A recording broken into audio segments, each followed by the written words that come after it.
అదేవిధంగా జిల్లా కేంద్రాలలో గిరిజన భవనాలను నిర్మాణం చేశారు, మంజూరు చేశారు, కట్టించి కూడా ఇచ్చారని చెప్పి సందర్భంగా తెలియజేసుకున్నారు. విదేశీ విద్యా పథకం ద్వారా అర్హులైన పేద విద్యార్థులకు 20 లక్షల రూపాయలు సాయం అందించారు. కళ్యాణ లక్ష్మి, షాదీ ముబారక్ పథకాలతో ₹1,00,000 సాయం అందించి నిరుపేద కుటుంబాలకు చెల్లెమ్మలకు మేనమామగా బాసగా నిలిచిన వ్యక్తి కేసీఆర్ సార్ గారు. దేశ చరిత్రలో ఎక్కడ లేని విధంగా దళిత బంధు పథకాన్ని తెచ్చినటువంటి వ్యక్తి కేసీఆర్ గారు. కాబట్టి వీటితో పాటు నా నియోజకవర్గంలో అధ్యక్ష మరి ఆయన ఎట్లా మాట్లాడుతున్నాడు? మొత్తముగా గత ప్రభుత్వం ఏం అంటే కాంగ్రెస్ ప్రభుత్వం ఏం చేయలేదు, అప్పుడు ఇప్పుడు మొత్తం మేమే చేసినామని చెప్తున్నారు. ఆ సోదరుడు మొన్ననే టీఆర్ఎస్లో పోయిండు, అప్పటిదాకా కాంగ్రెస్లోనే ఉన్నాడు. అంటే కాంగ్రెస్ ప్రభుత్వం యొక్క కార్యక్రమాలు నచ్చాయి కదా అధ్యక్ష. ఈరోజు ఈ రాజ్యాంగం ద్వారా ఎస్టీ స్టేటస్ ఇచ్చిందే ఎస్సీ ఎస్టీలకు కాంగ్రెస్ ప్రభుత్వం అధ్యక్ష. అదేవిధంగా సోదరుడికి కూడా రిజర్వేషన్ రావడానికి ఆ రోజు 1976లో ఇందిరమ్మ గారు మరి తీసుకొచ్చినటువంటి రిజర్వేషన్ తోటే ఈరోజు సోదరుడు ఈరోజు ఎమ్మెల్యేగా ఇక్కడ రావడం జరిగింది. ఇంకొకటి గత ప్రభుత్వం మరి లోకల్ రిజర్వేషన్ కాంగ్రెస్ ప్రభుత్వం తీసేసిందనే విధంగా మాట్లాడారు. గతంలో జీవో నెంబర్ 3 తీసుకొచ్చి ఏజెన్సీ ప్రాంతాలలో ఐటీడీఎల్ ద్వారా వేలాది మందికి ఉద్యోగాలు ఇచ్చిన ఘనత కాంగ్రెస్ ప్రభుత్వంది. కానీ మీరు సరిగ్గా ఆర్గ్యుమెంట్ చేయక అది కోర్టులో పోయింది. మీరు ఇచ్చిన 10% రిజర్వేషన్ కూడా ఎలక్షన్స్ ముందు ఇచ్చారు, అది కూడా ఇవాళ కోర్టులోనే ఉంది సార్. కాబట్టి మాట్లాడేటప్పుడు కూడా కొంచెం ఆలోచించాలి. అదేవిధంగా పోడు భూముల చట్టం వందల సంవత్సరాలుగా అడవులలో బతుకుతున్నటువంటి అనగారిన ఆదివాసీ గిరిజన వర్గాలకు మరి పోడు భూముల చట్టం 2006 ద్వారా హక్కు కల్పించినటువంటి ఘనత శ్రీమతి సోనియా గాంధీ గారు యూపీఏ చైర్పర్సన్గా, అదేవిధంగా ఆనాటి ప్రధానమంత్రి మన్మోహన్ సింగ్ గారు సార్. కాబట్టి ఇంకా కొన్ని మైనార్టీల గురించి మేము వచ్చి 10 నెలలు అయింది, మీరు 10 సంవత్సరాలు అన్నారు. 12% రిజర్వేషన్ ఇస్తా అన్నారు, మరి 10 సంవత్సరాలైనా ఇవ్వలేదు. అది మీరు మాట్లాడాల్సిన అవసరం ఉంది సార్. అదే కాకుండా దళిత బంధు పేరుతోటి మోసం చేసినామన్నారు.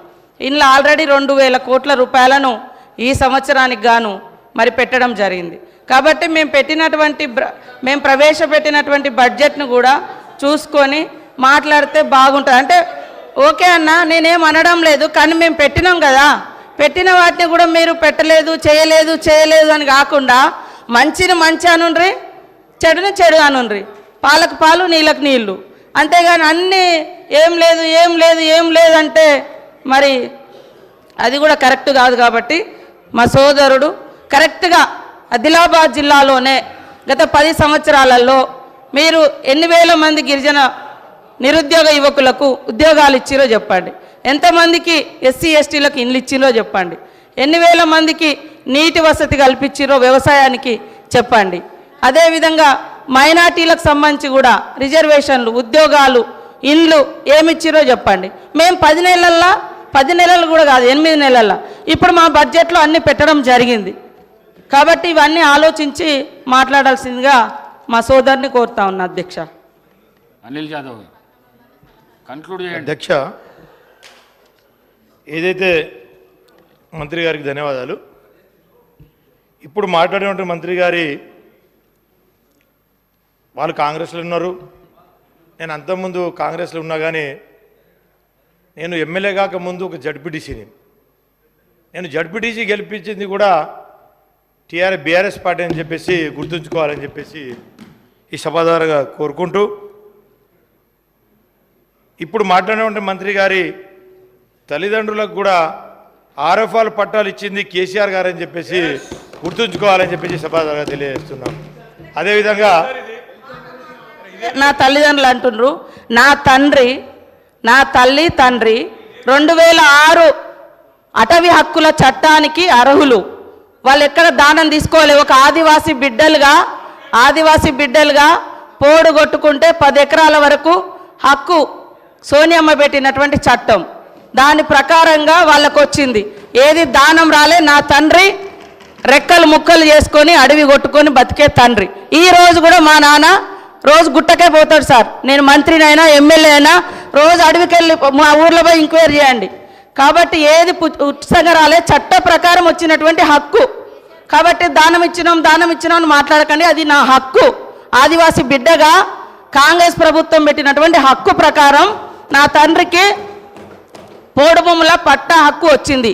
అది కూడా మీ ప్రభుత్వం వచ్చిన తర్వాత 10 ఏళ్ల తర్వాత ఎన్నికల ముందు మీరు తీసుకున్నారు. అప్పటిదాకా చాలామంది గిరిజనులకు పట్టాలు రాక ఇబ్బంది పడ్డమాట వాస్తవము. కాబట్టి ఈరోజు కూడా మరి కాంగ్రెస్ ప్రభుత్వంలో మీరు రైతు బంధు తీసుకునేటోళ్ళు ఎమ్మెల్యేలు మంత్రులు ఉన్నారు, అదేవిధంగా ఇంకా రకరకాల స్కీమ్స్ తీసుకుంటూ ఉన్నారు. అంటే ఒక ఆదివాసిని అయినందుకేనా సార్ పదే పదే ఈ ఎమ్మెల్యే తల్లిదండ్రులకు ఇచ్చినాం, ఎమ్మెల్యే తల్లిదండ్రులకు ఇచ్చినామని చెప్తారు. అది నా హక్కు. నేను ఎమ్మెల్యే కాకముందు నుంచి కూడా నా తండ్రి నా తల్లి అడవిని ఆధారంగా చేసుకొని బతికే కుటుంబాలు మావి. కాబట్టి ఆ క్రమంలో వచ్చినటువంటి తప్ప అది పుణ్యానికి దానంగా రాలే. అందుకనే ఇంకోసారి ఇక్కడ ఉన్నటువంటి ఎమ్మెల్యేలు కూడా మాజీ మంత్రులు కూడా మరి ఈ రాష్ట్రంలో రైతు బంధు ఎందుకు తీసుకున్నారు? అది ప్రజలది. ఇంకా ఇది నా తండ్రి గుట్టను చెట్టును పుట్టను రెక్కలు ముక్కలు చేసుకొని కొట్టుకున్నాయి సార్. ఇది అడవి కొట్టుకున్నారు. అది ఆదివాసీ బిడ్డలుగా మాకు వచ్చినటువంటి సాంప్రదాయపు హక్కు సార్ అది.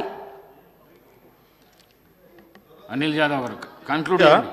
అధ్యక్ష నేనేం దీన్ని తప్పు పట్టలే అధ్యక్ష. ఏదంటే అధ్యక్ష, గతంలో కేసీఆర్ గారు చిన్నవారైనా పెద్దవారైనా సమాన న్యాయం అని చెప్పి చేశారని చెప్పిన అధ్యక్ష.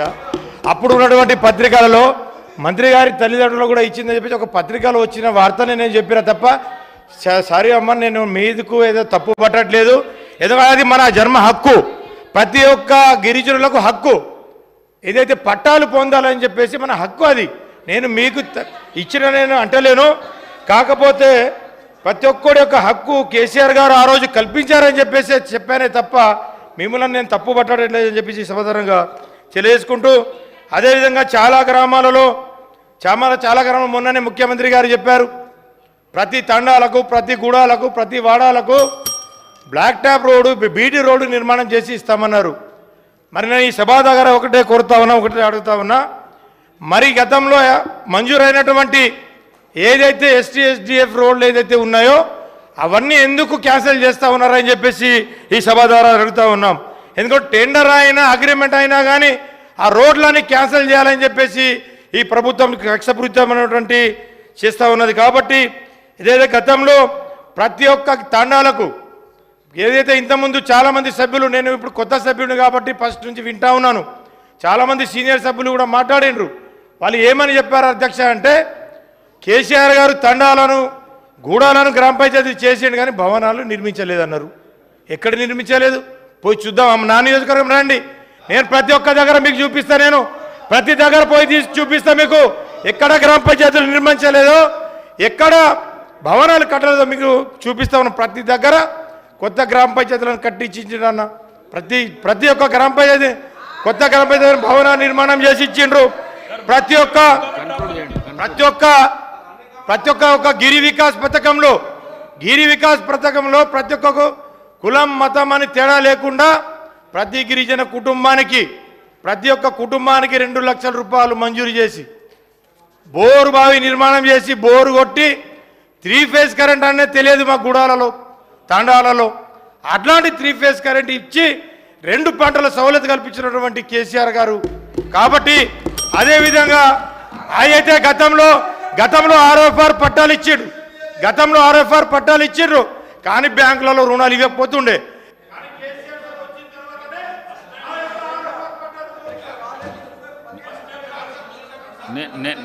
నేను ముందే చెప్పడం జరిగింది 15 నిమిషాల కంటే కూడా 1 నిమిషం ఎక్కించే పరిస్థితి లేదు. ఒకవేళ ఆ విధంగా చేస్తే మీకు చెప్పకుండానే మైక్ కట్ చేస్తే మీ గౌరవంకు భంగం కలిగినట్లు ఉంటుంది. 15 నిమిషాల్లో కంప్లీట్ చేయండి, దయచేసి కన్క్లూడ్ చేయండి మీరు ప్లీజ్. అదేవిధంగా ఏదైతే మీరు ఎన్నికల్లో చాలా హామీలు ఇచ్చారు, ఏదైతే మా గిరిజన ఆదివాసీ సోదరులు లంబాడా సోదరులకు